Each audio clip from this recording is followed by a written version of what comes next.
是在2011年认识的，她的可爱还有开朗深深地吸引了我。但是时间长了之后，就觉得她有些地方自己特别看不惯，就比如说花钱吧。置办衣物是我职业需要，请你理解我。难道这点事儿会成为一个爱情的阻隔吗？接下来我们用掌声请出这对情侣，来，各位掌声有请。男主人公小盛26岁，来自山东，他是动画制片；女主人公小郑21岁，来自陕西，是一名学生。来，有请两位，欢迎啊！怎么认识的呀？我的一个朋友和他的朋友，他们两个是情侣。然后我们在一起出去吃饭的时候认识的。当时第一眼见她的时候，觉得这个女孩很可爱，加上朋友有意撮合，然后我们两个慢慢私下里就联系上了。慢慢接触之后，发现这个女孩性格也很开朗，然后我就开始追求她。她比我大5岁嘛，然后对我也挺照顾的。我自己可能心理年龄比较成熟，觉得学校男生都可幼稚呢。跟她接触之后就觉得，这男生可不一样，然后慢慢就在一起了，就有感情了。现在是什么矛盾？不就买2件衣服吗？我看那上面说。他花钱太大手大脚了，可能他就是家里情况比较好吧。我俩出去。他看上的东西就必须要买，不管我说什么，就是我不高兴也好，或者说我生气也好，看上了我必须得买。有一次我陪他出去买衣服，他要买一件衬衫，去一家专卖店买，他看上那件1000多块钱，然后旁边就有一件打折的，就是比较便宜，然后我就觉得2件衣服没什么区别呀，他就非要那个贵的，我就觉得。有病吧？这不是有病，因为我现在做的是动画制片，我需要经常为了我们的项目去跟客户接触。见客户的时候，我代表的是我公司的形象。所以如果我穿的不好，那么客户就会以为啊，那你代表你公司，你公司为什么不给你买呀？为什么必须你花你自己的钱呀？不是工作装吗？他花钱就不是说只买衣服，我俩交往了1年多了吧，他换了4个手机了，我就可受不了。手机有什么好换的？你手机又没坏，花钱没有节制，每个月工资根本就剩不下。月光是吧？对，等我再过2年毕业了，再过2年上班了，那咱俩是不是就应该有一个结果了？那到时候我是想等你毕业那一年，然后我开始攒钱，然后为我们的将来做准备。我跟他就是出去吧，他送我东西也特别贵。出去玩就看着双鞋，他要给我送，我说我不要，我一个学生要那么贵的东西干嘛？那双鞋打完5折1500。不错啊，女朋友。可是我觉得。难得看上一双他喜欢的鞋，给他买贵点。为这个你们闹，就大家谈谈就好了，不用大吵大闹要分手吧？我们为了这件事没少吵架。他总觉得就是我不会过日子。那你不攒钱，如果过几年咱俩要结婚了，你拿什么娶我？拿你家里的钱娶我，还是怎么样？我不是说了，在你毕业那一年我会开始攒钱的。你是不是想一毕业就结婚呢？不是，就主要原因就是他觉得自己比我大吧。我比你大，你就应该听我的。有些事情我就比你懂得多，我就在社会上，他干嘛老拿社会来压我？不是，我觉得你们这没什么不可调和的吗？我跟他在一起，我们俩就是约着出去玩，每次我都得打电话提醒他，要不然他绝对就要忘了。我工作有时候事儿比较琐碎，比较多。然后加上我又健忘，一忙起来就容易忘。你是有多忙？忙着跟我闺蜜在一起吗？没有忙着跟你闺蜜在一起。我就说你没有跟我闺蜜在一起，那条围巾是怎么回事？你明明送给我的东西，我嫌贵，让你去退了，为什么在她那里？那条围巾是预定的，是不能退的，送给你你又不要。那你为什么骗我？我们俩已经为了围巾吵过1次架了，我不想你再不高兴，所以你就骗我。我不是故意骗你，真善意。那我怎么知道你跟我闺蜜到底有没有事儿？我跟你闺蜜没有事情。你跟我微博呀？什么微博呀？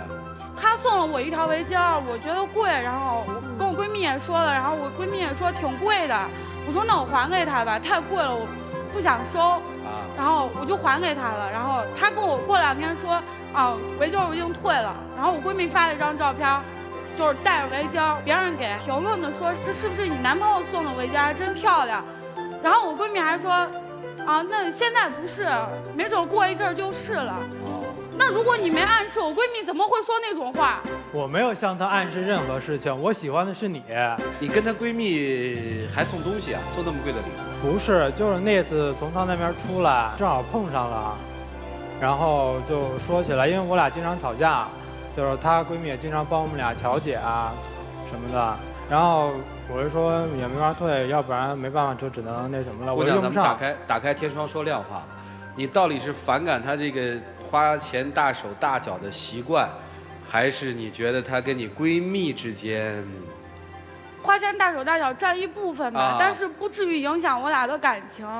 但是我觉得，你跟我闺蜜走那么近是为什么？如果没有跟我闺蜜说些什么，或者说是跟我闺蜜走得太近的话，我闺蜜怎么会觉得就是没事，你过一阵就是我男朋友了？我跟你说啊，什么闺蜜啊，好朋友啊，这谈恋爱的时候都不能深度介入，介入就出事儿。怎么称呼你闺蜜？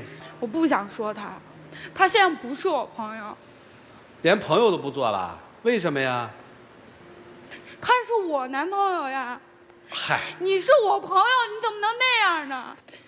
你跟我男朋友越走越近，好像我被孤立了一样。我怎么知道你跟我男朋友有没有说些什么？哦，你是跟人家闺蜜走得很近吗？也不算吧，我只是把她闺蜜当朋友，当一哥们儿。我俩经常吵架，我只是想通过她闺蜜了解她在想什么。有些事儿说开了就好。今儿我们把闺蜜请来了。你好啊。我没有做什么，说真的，这个我觉得确实是误会。我也想解释一下我这个误会。我跟你男朋友真的没什么。你没什么，你那么说干嘛？我觉得，真的，亲爱的，你别误会。我是你的亲爱，我不是你朋友。你有男朋友吗？现在没有。你在心里面喜欢这个男人吗？不能说是我直接说是喜欢他，我只是说我看到他对他的好啊，我觉得他不懂得珍惜他啊，我觉得他很任性。你告诉我，现在你跟这个男性一周这个见几次面？只要他们俩吵架就见面。那是不是只要我们俩分手，你们俩就在一起了？姑娘，你别着急啊，是他们俩一吵架，你们俩就见面，还是他们俩一吵架，你们3个就见面？因为他们俩吵架，他跟我说完以后，紧接着他也会找我。你俩在一起的时候还真多呀。你们俩是经常吵架吗？你们俩多久吵一回？我俩之间有他能不吵架吗？我假设啊，姑娘，我说的是假设的话啊，这世界上当然有很多种假设。那你就别假设了。我是想说，假设你这2个人结婚了，你会去做伴娘吗？会。你凭什么？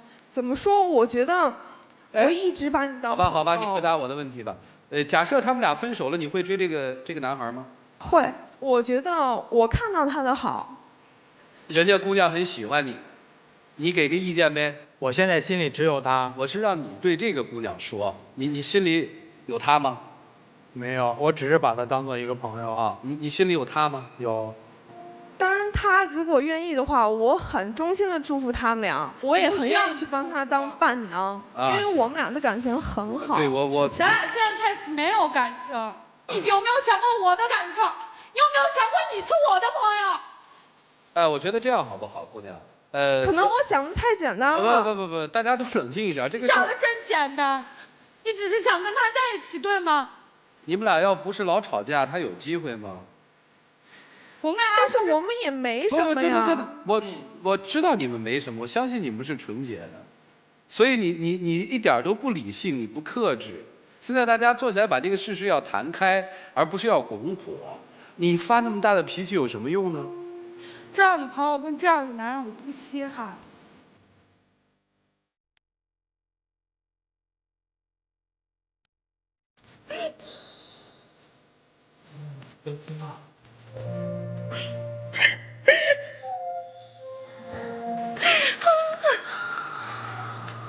我觉得闺蜜其实没必要等这一幕发生的时候还戳在那。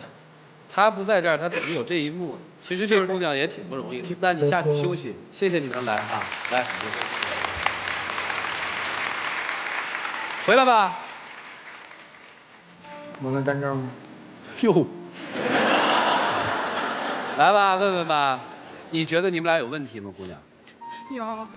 你们俩最大的问题是你那个好朋友啊，还是你们俩之间呀？都有问题。嗨，如果刚才你走，他不追你，你怎么办呀？那我祝福他们俩。以后别跟女朋友的闺蜜或者女同事以后走得太近。不会了，绝对不会了。这是回去吧，回去吧，啊。呦。好了，接下来你们需要帮他们调整的是下一步应该怎么办？一起进入丘比特问卷。人的情感很复杂，有的时候就是防火、防盗、防闺蜜。所以我们为什么讲人际交往是要有分寸和尺度，就在这个地方。所以我们不去怪你闺蜜了。说实话，你自己本身在友情和爱情的这个过程中也是个成长，不是从此不相信朋友，只是有些话自己明白就完了。爱情的问题不能靠别人去解决，对不对？这个道理你明白了。我觉得那姑娘其实不错，但我理解你的愤怒。姑娘，现在都是女孩太物质，男孩很害怕。您这反过来了，什么都不要，讨厌自己男朋友给自己送贵的东西，因此有矛盾。因为我之前交过一个男朋友，然后我过生日的时候，那男孩送了我一项链，然后那项链挺贵的，然后我跟那男孩分手之后，那男孩他妈就给我打电话，就指责我说你就是看上我儿子的钱了，然后就是说话特别难听，我觉得可伤我自尊心的。他是他，我是我，你不能把你上一段感情的阴影带到我们的感情里面来啊！明白了，明白了，原来有前面一段阴影，所以现在逃不开，是吗？姑娘，真的，我只能说你挺有福气的，越不想要，人家越想给，越想要的别人越不给。你我就不说了，我想说这男的两句。其实我觉得这姑娘是个好姑娘，您因此而喜欢她，但是你有一点没做对。在两个人交往的过程中，更重要的不是用钱给，而是用心给；不是用钱表达爱意，而是用心表达爱意。这个我知道，你知道你做了吗？我在努力的做。你做到了吗？我还没有。我迄今为止和我的老婆相处了5年，我最珍贵的一个礼物，我送了她很多贵的东西，但是相比她送我的那个生日礼物来说，都什么都不算。她把我们俩恋爱2年，发的短信、MSN 聊天、QQ 聊天，生活中讲的话。有趣的段子有500多条，他在我们俩交往2年之后，在我过生日的时候编成了一本书给我。那不是一个简单的过程，那是一点一滴的积累，就是一本书叫《鸟语花香》。他说我是鸟，老爱说话，它是一朵花，很香。这本书，我现在每想起来，心里都暖暖。因为这个礼物，我给自己下了一个决心，我要对这个女孩一生一世不离不弃，这就是用心的礼物。我希望你也能给你的女朋友一个用心的礼物，我会一生一世不离不弃。女孩都有一个习惯，就是喜欢把自己的感情心得呀跟闺蜜们分享。有时候说者无心，听者是有意的。你的每一次倾诉，就像一次展销会上的产品介绍。你眼中的他的缺点，爱花钱、大手大脚，哎，在人家听来就是如获至宝，这是一个男人的表现。你要注意，不是所有人都可以这么敞开心扉的。这是第一。第二，关于钱，太看重钱的人不对，但是太把钱看轻也不对。他送你东西，其实是他的一种爱的表达方式。但是他根本就没有在乎过我的感受，他知道我上一段恋情受过伤。你在乎过他的感受吗，丫头？赵圈说的太对了，我告诉你一句话：顺水推舟的接受是一种成全，但是贪得无厌的索取才是阴谋呢。也许你之前有过类似的这种感情上的类似伤害，但不要紧，那已经过去了。要学会怎么去爱，同时要学会怎么接受爱。男方，其实这件事上你是有很大的问题的。你知道那个女孩喜欢你吗？他暗示过，但是我之前告诉过他了。我在对方已经对你有暗示之后，你还要送给人家那么贵重的礼物吗？只是因为那条围巾我自己用不上。我告诉你，这件礼物你送给谁都可以，就送给他就不太好，因为你自己知道他对你其实是有喜欢的这个因素在里面。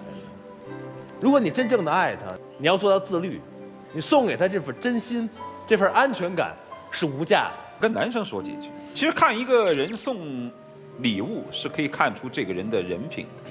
也可以看出他的为人的。真正的礼物是要手到心到，送东西是送给他，对吧？对，就按照他的标准来，他喜欢怎样的就怎样。你为什么一定要反其道而行之呢？他明明告诉过你，我不要那么贵的，我就要便宜的，你为什么就偏要送贵的呢？但是我觉得1分钱1分货，买了便宜穿一段时间就出问题了，不能穿了，那我为什么不买个好点的送给他呢？我觉得咱俩之间的感情不需要这些东西来维护吧。看样子你有2个问题，第一个问题是金钱至上论，便宜没好。在一起，什么事儿我们俩都一起走过来了。你是我的朋友，你不会这样对我，你在背地上就这样。来，不要咆哮，我就问你一个问题。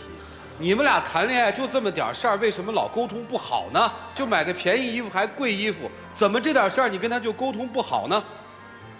你的宽容在哪儿？你的谅解在哪儿？这点事儿还要跟别人去分享吗？还较劲呢？你是陕西什么地方人？西安。哦，你看，我们陕西人这个女子啊，就有一个怪现象，4个字。只要把这个陕西女娃这个现象只要轮廓子挂出来，叫生冷成绝。生就是那个西瓜没长熟，冷就是心里有一团火，但是面上就是这个样子。成那就是脾气大，绝那就是那我就这么想的，你能把我怎么样？娃呀，他给你买衣服买回来了，好。你首先肯定人家做的不是一件坏事情，你都把这份爱情都珍藏起来，你不要跟人家吵架。你给我买这干啥？你给买错了，没有嘛？是不是啊？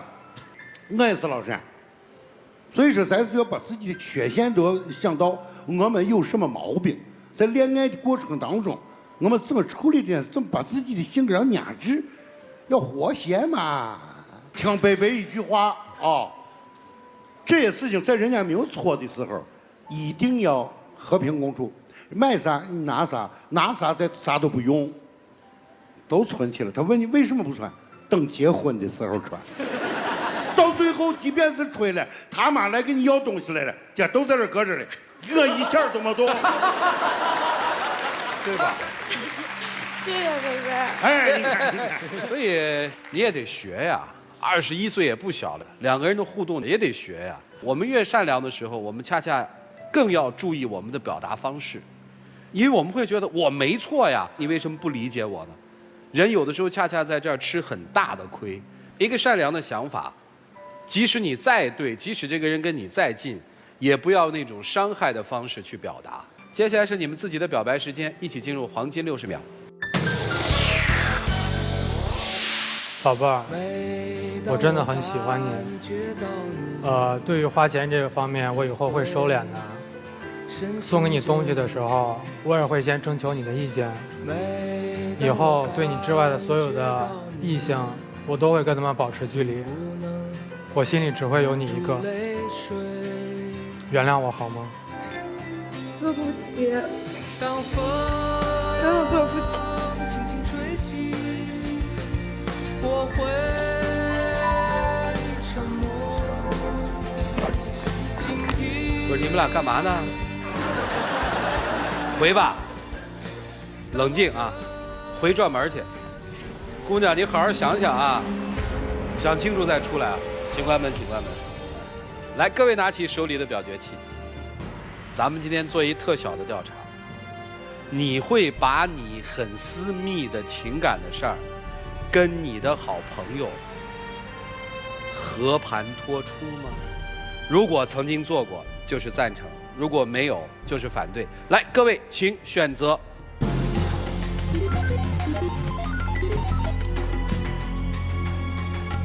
有40%的观众都分享过啊！我得问问这是为什么呀？分享过吗？我曾经分享过。这结果呢？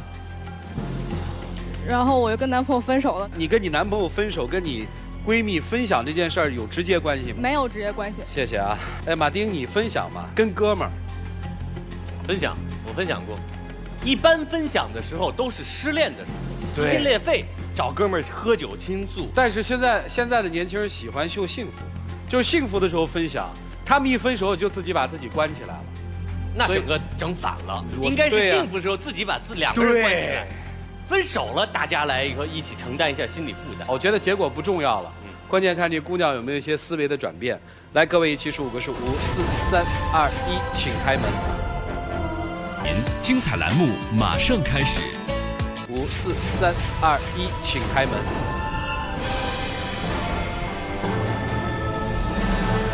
就是爱你爱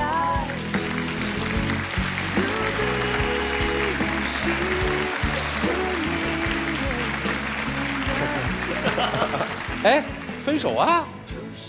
关你什么事儿啊？过河就拆桥啊！不关我事儿是吧？两位请回。回，跟我没关系这事儿。来，两位请回。讨厌啊？我说你讨厌。哦，是真讨厌我是吧？把这个情面要留回，啊，不用劝，不用劝，他有意思，有意思。谢谢，该咋谢呢？谢呢。我觉得该叫哥哥叫哥哥，哥哥谢谢了，就说你。哎呀，又教了。说。哥哥谢谢。看我都跟你说，哥哥谢谢了。刚才还叫大的，现在就叫您哥哥了。叫你呢。啊，跟李琦老师开个玩笑。来，有请我们的小花童，来有请。这个给我，谢谢你们。感谢杰里亚为本节目嘉宾订婚提供的一个套装礼盒，他们送这个的含义是想让男嘉宾告诉女嘉宾说，爱要有你才完美。你都会了，太好了。感谢天津通尼佩吉钻饰为本节目嘉宾订婚提供的一个钻戒。来吧，接下来见证一下他们浪漫的时刻。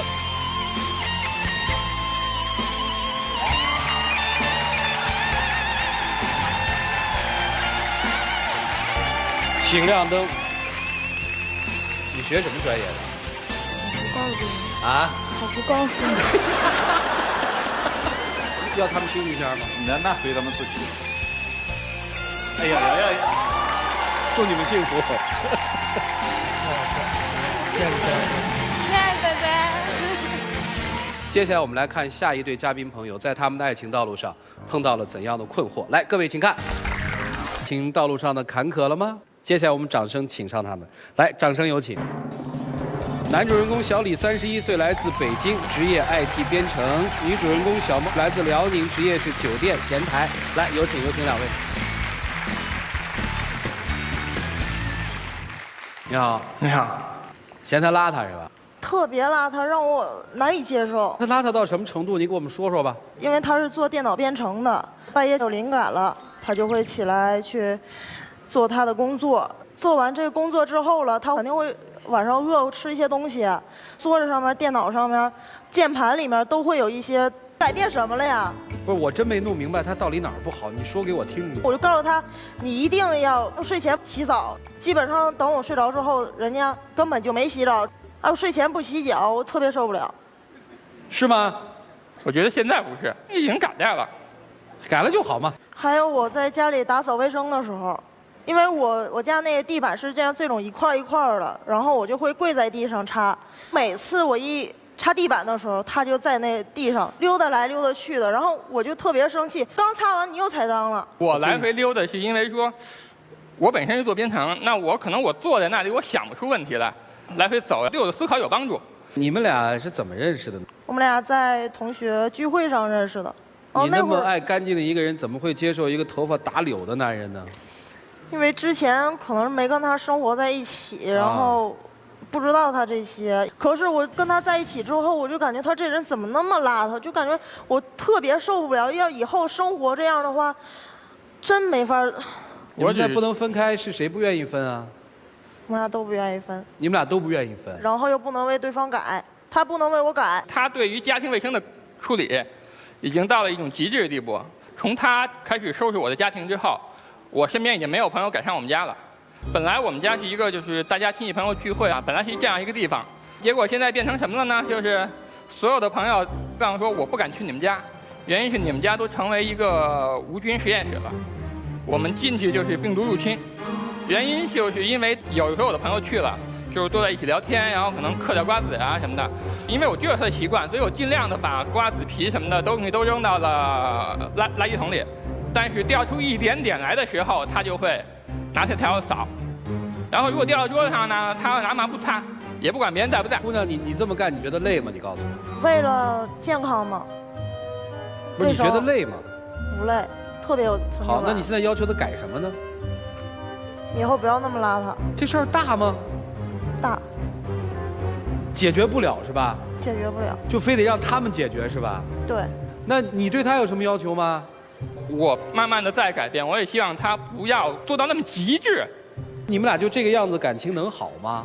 我觉得很好。怎么好啊？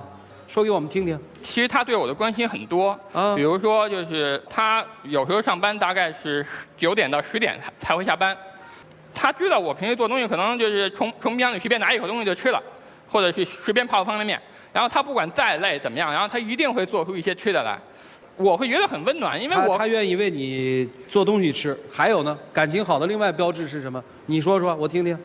因为我感觉他特别体贴我，有的时候我下班特别晚，他有的时候根本就不告诉我，直接就跑到我单位去接我，然后我就感觉特别感动。还有就是那会儿我脚崴了，他知道了之后，就跟单位请假，连班都不上了，然后就陪着我去医院呐，特别冷那会儿冬天，然后他就坐在地板上给我缠那个绷带，这不挺好吗？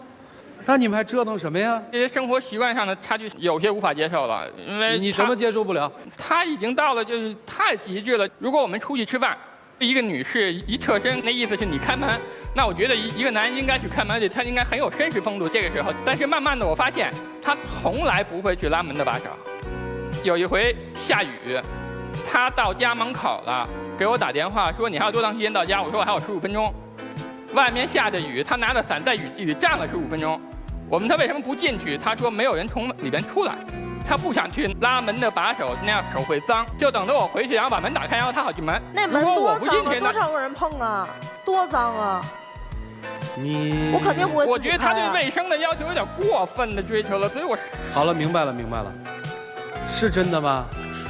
啊？你们家谁有这习惯啊？就我有。从什么时候开始有的？好久了，因为我自己一个人生活的时候，我就一直这样。听老师们的话吧，一起进入丘比特问卷。我反而觉得这一对很严重哎。哦。我不觉得这是件很小的事情，吃喝拉撒、柴米油盐、鸡毛蒜皮的小事，那个是生活的点点滴滴，是我们生活最重要的一部分。所以他们两个其实面临的就是该怎么过下去。你们今天来到台上是想解决什么问题？我就是想让他为我改变一点。你呢？我希望他可以不做的那么极致，他只要不那么极致，我觉得我可以接受一些东西，我可以接受一些改变。你不觉得这样生活很难受吗？你为他改变，你还能继续为他改变下去吗？因为他今天来到舞台上，他又觉得你为他改变的还不够。我觉得我距离他的要求太远了，我也变成一个有洁癖的人，那样的时候，可能我能达到他的要求的。我觉得洁癖的人很多，但像你那样已经有点过了。你有没有觉得自己应该去调整一下心理？你真的说心里话，我们都会认为你过了，不是说只是说我爱干净啊，是真的过了。我相信任何一个男生跟你在一起生活，压力都会蛮大的。要是我真的会过不下去。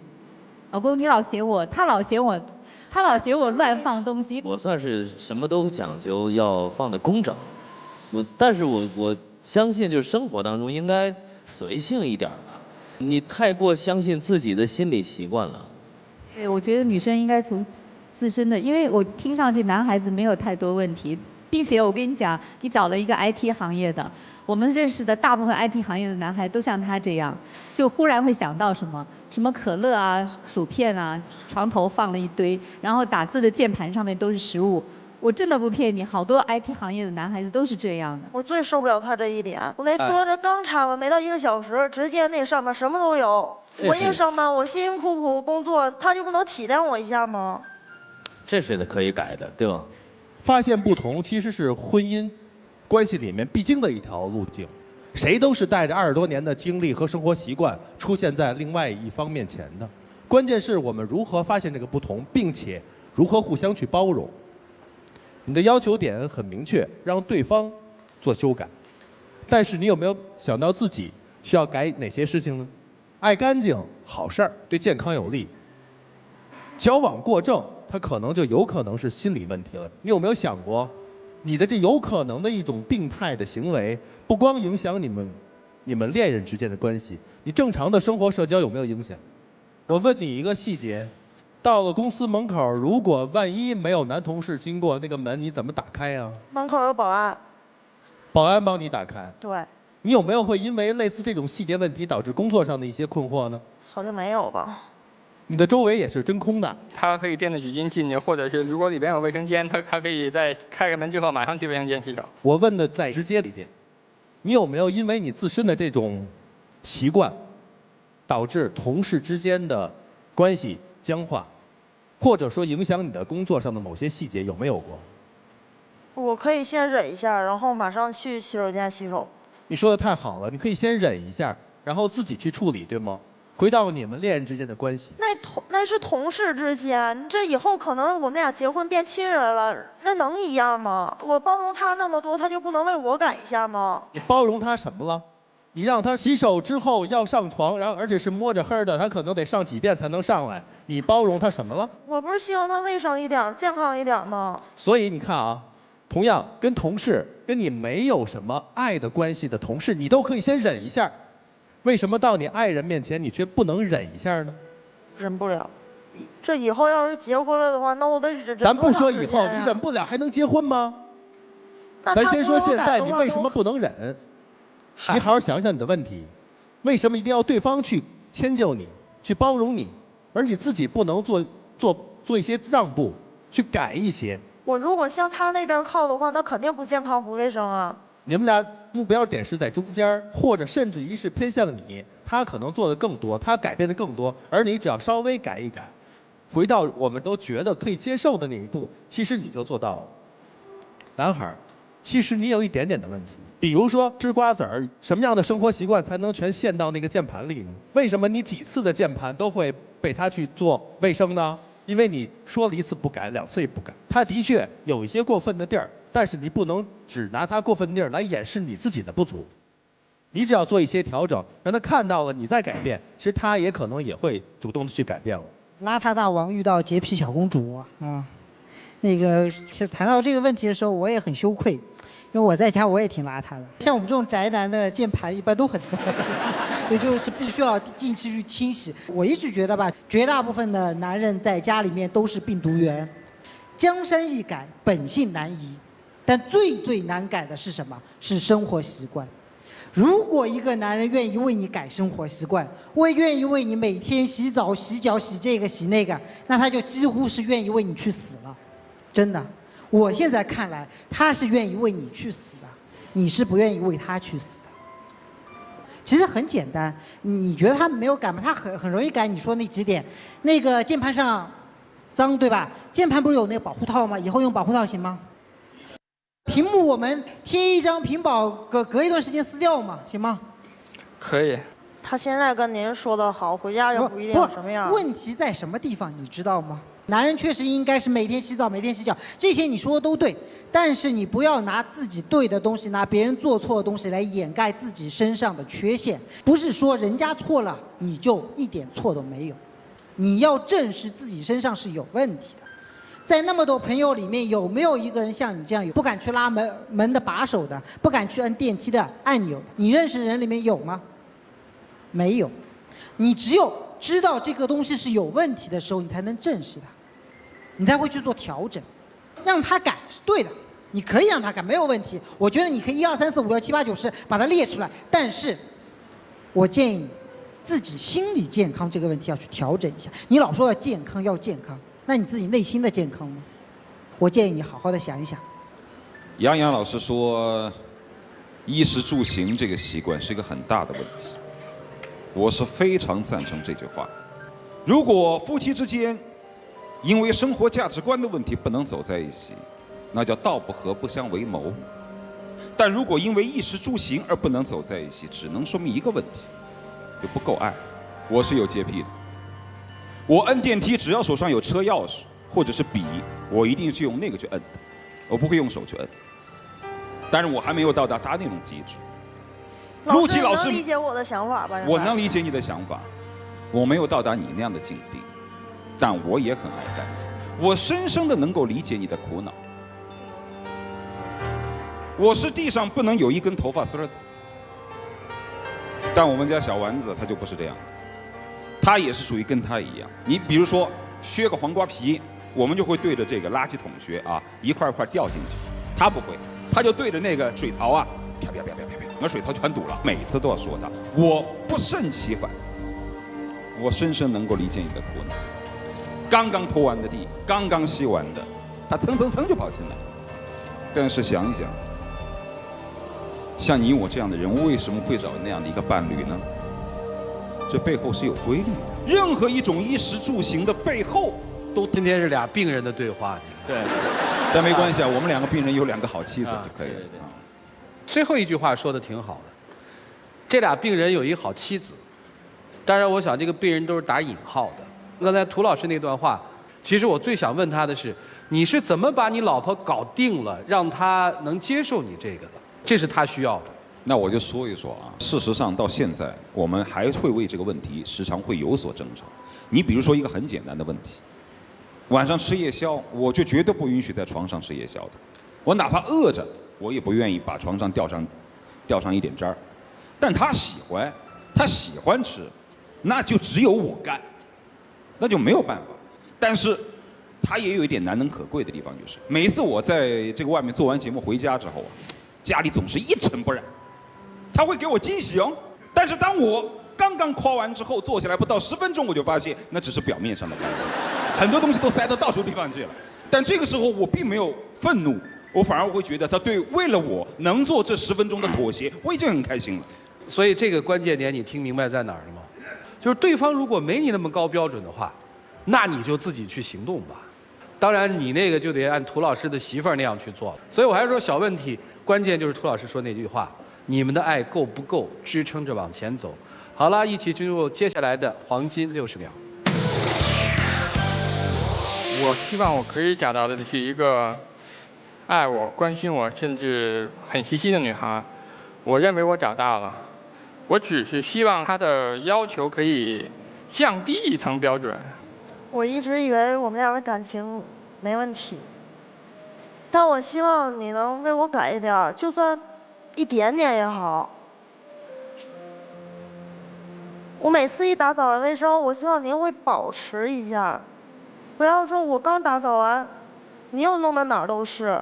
如果你一直这样的话呢，我根本就接受不了。你们说那些话一句都没听进去，看见没？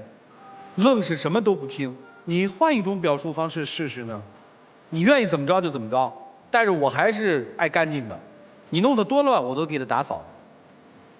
为什么不能这样呢？你换一个方式说不也就行了吗？我争取按你的要求去做，我做了，但是有时候确实我能力差点，我做不到，请你原谅我，这不就得了吗？两位请回吧，回吧。来，请关门。各位拿起手里的表决器啊！当你们在很多生活习惯不合的时候，你们会要求对方改变吗？选择支持就是我会要求，选择反对就是我从来没要求过。来，各位请表决。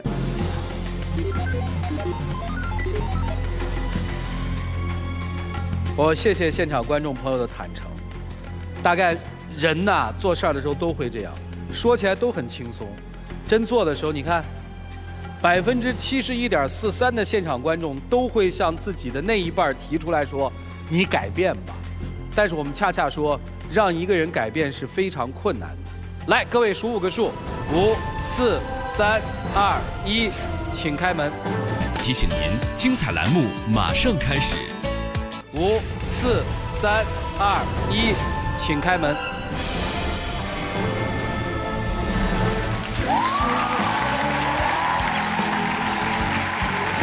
洗手了吗？洗手了吗？不管与你的路有多苦，我都会坚持到底。为了你，我情愿画地为牢。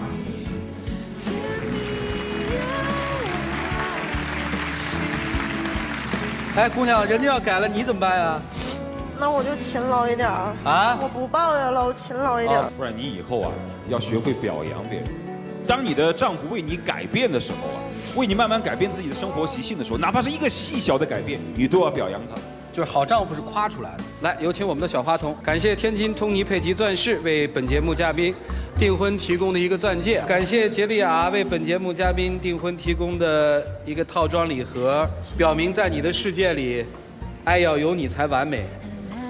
等一下啊，急什么呀？站起来。接下来我们一起来见证他们俩浪漫而神圣的时刻。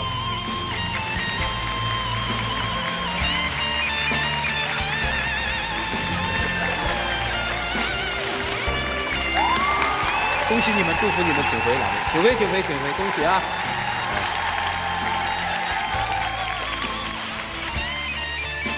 接下来就是我们要分享5位老师智慧的时间，我们一起走进今天的杰利亚爱情保鲜剂。虽然说婚姻是现实的，但记住，柴米油盐酱醋茶，茶为什么排在最后一位？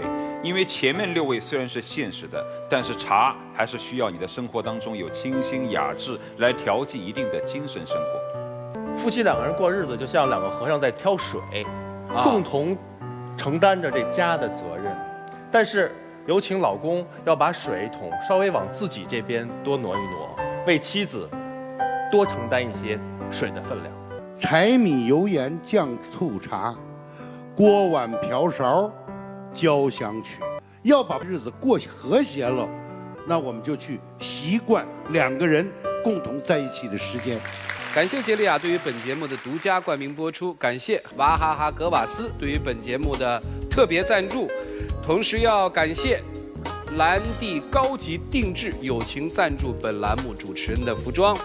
最该感谢的是我们现场以及电视机前的观众朋友收看并且陪伴了这一期的爱情保卫战。下期节目我们再见，谢谢大家。